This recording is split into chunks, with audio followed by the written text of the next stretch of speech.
राधे राधे दोस्तों। सबसे पहले आप सभी को वट सावित्री व्रत की ढेर सारी शुभकामनाएं। वट सावित्री व्रत ज्येष्ठ मास की पूर्णिमा के दिन किया जाता है। वट सावित्री का यह पावन पर्व सौभाग्य और संतान प्रदान करने वाला है।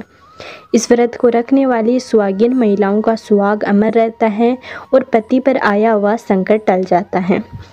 पुराणों के अनुसार वट सावित्री व्रत के प्रभाव से सावित्री भी अपने पति के प्राण यमराज से छुड़ाकर लाई थी।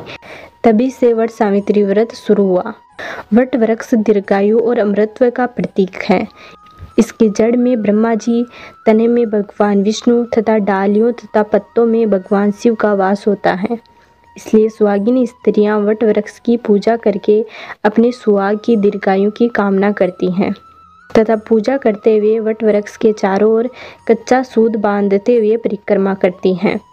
वट सावित्री व्रत कुंवारी कन्याएं भी कर सकती हैं ताकि उनका होने वाला पति लंबी आयु वाला हो। तो चलिए शुरू करते हैं वट सावित्री व्रत की कथा।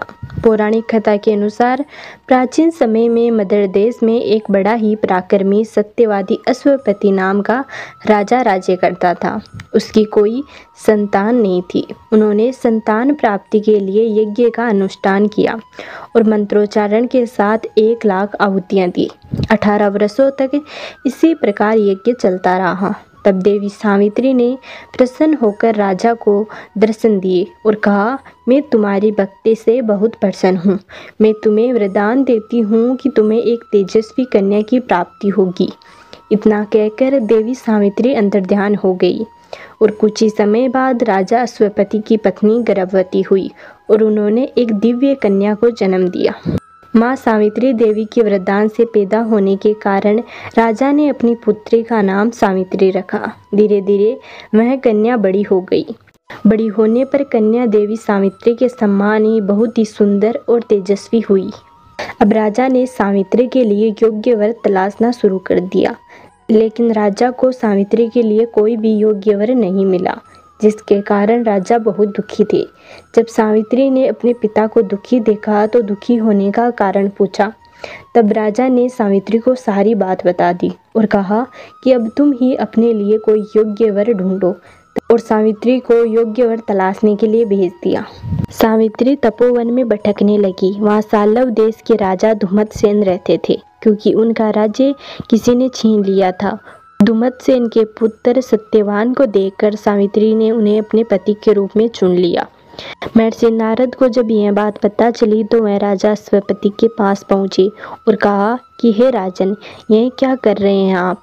सत्यवान गुणवान है, धर्मात्मा है और बलवान भी है, पर उसकी आयु बहुत ही छोटी है। वह अल्पायु है। 1 वर्ष के बाद ही उसकी मृत्यु हो जाएगी।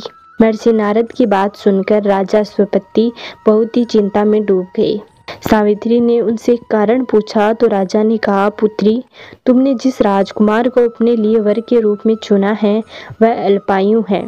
तुम्हें किसी और को अपना जीवन साथी बनाना चाहिए। इस पर सावित्री ने कहा कि पिताजी, आर्य कन्याएं अपने पति का एक बार ही वरण करती हैं। राजा एक ही बार आज्ञा देता है और पंडित एक ही बार प्रतिज्ञा करते हैं और कन्यादान भी एक ही बार किया जाता है। सावित्री हट करने लगी और बोली, मैं सत्यवान से ही विवाह करूंगी। राजा अश्वपति ने सावित्री का विवाह सत्यवान से करा दिया। सावित्री अपने ससुराल पहुंचते ही सास ससुर की सेवा करने लगी। समय बीतता चला गया। नारद मुनि ने सावित्री को पहले ही सत्यवान की मृत्यु के दिन के बारे में बता दिया था। वह दिन जैसे जैसे करीब आने लगा, सावित्री अधीर होने लगी। उन्होंने 3 दिन पहले से ही उपवास शुरू कर दिया। नारद मुनि द्वारा कथित निश्चित तिथि पर पितरों का पूजन किया। हर दिन की तरह सत्यवान उस दिन भी लकड़ी काटने जंगल में गए। साथ में सावित्री भी गई। जंगल में पहुंचकर सत्यवान लकड़ी काटने के लिए एक पेड़ पर चढ़ गई। तभी उसके सिर में तेज दर्द होने लगा। दर्द से व्याकुल सत्यवान पेड़ से नीचे उतर गई। सावित्री अपना भविष्य समझ गई। सत्यवान के सिर को गोद में रखकर सावित्री सत्यवान का सिर सहलाने लगी। तभी वहाँ यमराज आते दिखे। यमराज अपने साथ सत्यवान को ले जाने लगे। सावित्री भी उनके पीछे पीछे चल पड़ी। यमराज ने सावित्री को समझाने की कोशिश की कि यही विधि का विधान है, लेकिन सावित्री नहीं मानी।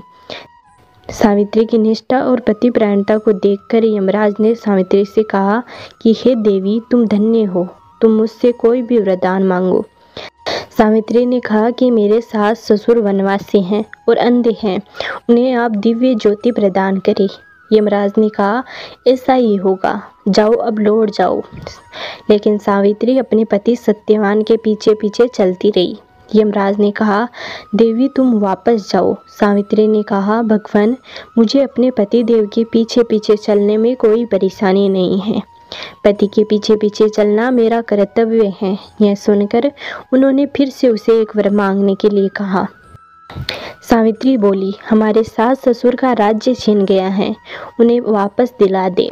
यमराज ने सावित्री को यह वरदान भी दे दिया और कहा, अब तुम लौट जाओ। लेकिन सावित्री पीछे पीछे चलती रही। यमराज ने सावित्री को तीसरा वरदान मांगने को कहा। इस पर सावित्री ने 100 संतानों और सौभाग्य का वरदान मांगा। यमराज ने इसका वरदान भी सावित्री को दे दिया। सावित्री ने यमराज से कहा कि हे प्रभु, मैं एक पतिव्रता पत्नी हूँ और आपने मुझे पुत्रवती होने का आशीर्वाद दिया है। यह सुनकर यमराज को सत्यवान के प्राण छोड़ने पड़े। यमराज अंतर्ध्यान हो गए और सावित्री उसी वटवृक्ष के पास आ गई जहाँ उसके पति का मृत शरीर पड़ा था। सत्यवान जीवित हो गया और दोनों खुशी खुशी अपने राज्य की ओर चल पड़े। दोनों जब घर पहुँचे तो देखा कि माता पिता को दिव्य ज्योति प्राप्त हो गई है। इस प्रकार सावित्री सत्यवान चिरकाल तक राज्य सुख भोगते रहे। पतिव्रता सावित्री के अनुरूप ही प्रथम अपने सास ससुर का उचित पूजन करने के साथ ही अन्य विधियों को प्रारंभ करें। वट सावित्री व्रत करने और इस कथा को सुनने से उपासक के वैवाहिक जीवन या जीवन साथी की आयु पर किसी प्रकार का कोई संकट आया भी हो तो वह टल जाता है। तो ये थी वट सावित्री व्रत की कथा। उम्मीद करते हैं आपको जरूर पसंद आई होगी। मिलते हैं अगले वीडियो में, तब तक नमस्कार।